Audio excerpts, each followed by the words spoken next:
Hey everybody, we are here once again, 1 week later, back with another incredible episode.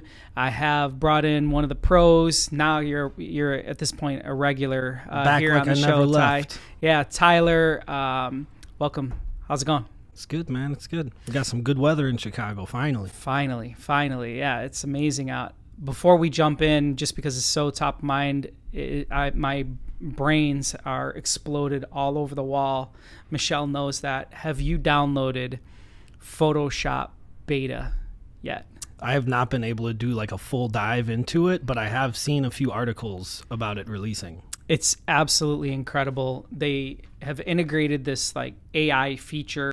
I generated a picture, and maybe Michelle can layer it on top really quickly before we get deep next week, of Lake Como, Italy, with this beautiful scenery and flowers and everything, with a colorful unicorn for Giselle in the middle, coming out of the middle of the lake. And I didn't do it with the mouse at all. I did it with the keyboard. Just typed it. I just typed it. It's awesome. In like regular English. Yeah.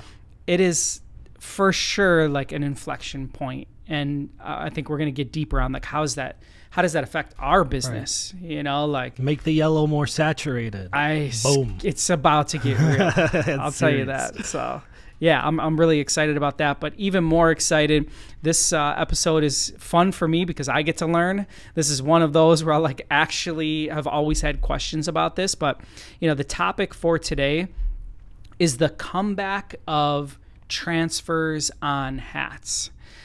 So you brought some samples. I'd love to take a look at them, but why don't you kind of walk me through what is the process, when is it applied, and what was the comeback? Because it was gone for a while. Like we only embroidered hats for quite some time, and now all of a sudden we're doing prints on hats left and right. Walk me through. Yeah, so with any transfer, you have two different kinds. You have screen print and digital. What you see mostly here is all digital. And so the reason for transferring a hat versus embroidery is there's a lot of limitations with embroidery as far as like how small of detail can you attain? How many colors can you attain? How many, so all of those things really hinder creating a logo on a hat through embroidery. So if you have too many colors, if you have like a gradient, right? Like that one right there has a great gradient. Yep. You can't really simulate that with embroidery. It's impossible. So if you want that exact logo on the hat, you really have to transfer it. It's almost the only option. So why did that go away for so long? Like what was the reason that you kind of like extinct transfers on hats? Because at our first shop that we had hat cap transfer machines, like the half moon ones. Yep. So we had tons of them, and then it just kind of went away. Like, well, why is it come back? I think that there was a simplicity in design back then, where it was like people wanted just a tonal look. So take a black hat and put just a gray embroidery on there. Don't make it too loud, right?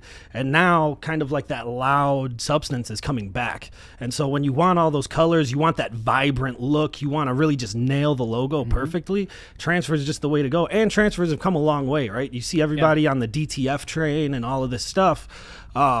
They don't peel off as easy anymore. You can pick at them. Like I have transfers that I've tried to remove that I've ripped the hat. You didn't like the logo anymore? Like, let me get this off. I'm like, come on. Yeah, I mean, I'm like, tearing this one apart. It's not coming off. Yeah, you can't get it off. So that's part of it. It doesn't feel as bad as it used to. It still has a little bit of a sheen to it, but it's not as bad. Like transfers have just come such a long way, and I think that the market is moving toward, not even moving, but we're there, is like more colorful, bigger, vibrant kind of look versus back when it got phased out. It was more simple designs.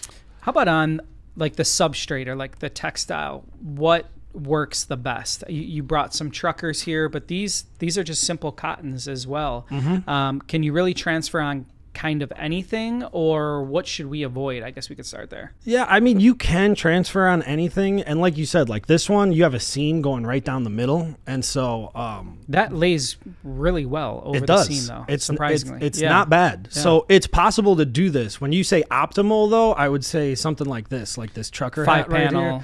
Exactly, because you have no seam, you have nothing, and plus these are so flimsy and like foamy that when you embroider, the embroider kind of pulls and Puckers torques in. the garment, the substrate, so that transfer keeps that hat looking nice and perfect. And when you're hooping, like when you're doing embroidery, you're literally puncturing the substrate with Every a needle. single time. Yep. And so like a flimsier hat like this, like something that's a little cheaper like that, it's just not going to work for embroidery. You're going to ruin more pieces than you make look good. As far as speed, what is, I mean, I know you could have a million caps, right? But I believe there's pretty significant advantages to transfers over embroidery, because I know, one of the questions we get quite often, especially if it's a big logo, is like, what is the production time? And then we come back saying, hey, listen, this was 45,000 stitches, so it's a long runner, or more. Do you pick up a ton of speed when it comes to this? Yeah, you can pick up some significant speed if you have the right equipment and like the presses for it, right? So with embroidery, you're hooping, you're waiting for all those stitches to finish, all of that. With this, basically you have the machine that's printing the transfer, and you can produce a huge roll of transfers that's not even close to the bottleneck is the machine. The bottleneck is usually the press. And so you can probably produce like that transfer right there. If you're doing a roll of them, you're maybe looking at like 90 seconds per transfer to print it. Yeah. And you can just print those overnight. You don't need somebody operating the printer. You just set it up to print and let it go. And inversely, to get this embroidered might take 20 minutes or 30 minutes or more. I mean, just to digitize it is going to take so long. Whereas we take that PNG and we just output it as a transfer, and it happens like that. Now, when would you not want to go transfer? When inversely, I think there's a million pros that we came up with today, but when would you say don't do transfer and stick with embroidery or a different technique? It kind of depends on the substrate. Like usually with something like this, the seam going down the middle, I would try to push towards embroidery a little bit more. And it really just depends on the design, right? A more simple design, embroidery kind of holds a little bit more weight to it. Yeah. You know what I mean? Or maybe like more, like I said, like the wool products, yes, like flat bill, like a Scully or something like that. Like if you have a beanie, you're not really going to want to transfer on that embroidery. Or if you want dimension to the piece, if you're, if this is, it's ink, that's being transferred onto the hat. So, you're not going to get dimension. Yeah. You want specialties. No metallics or stuff like that necessarily. So I don't think it's just, I guess, when you have to step back from the piece, you have to say, like, does this fit the overall look of what you're going for? Right.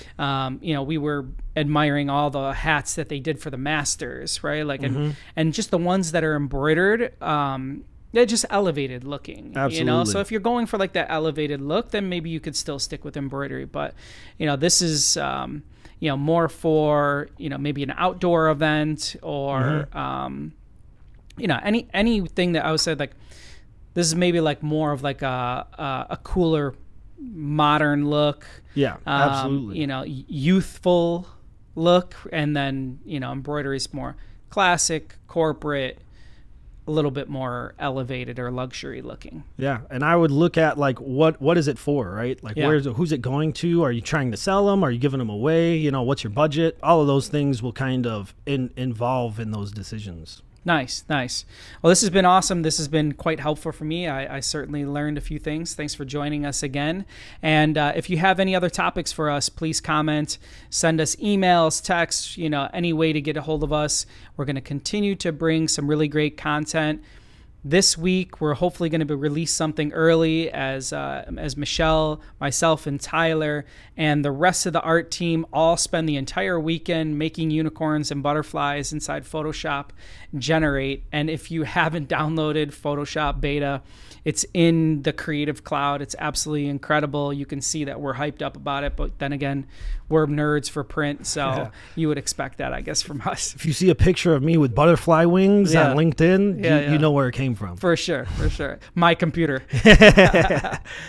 Thanks. Cheers.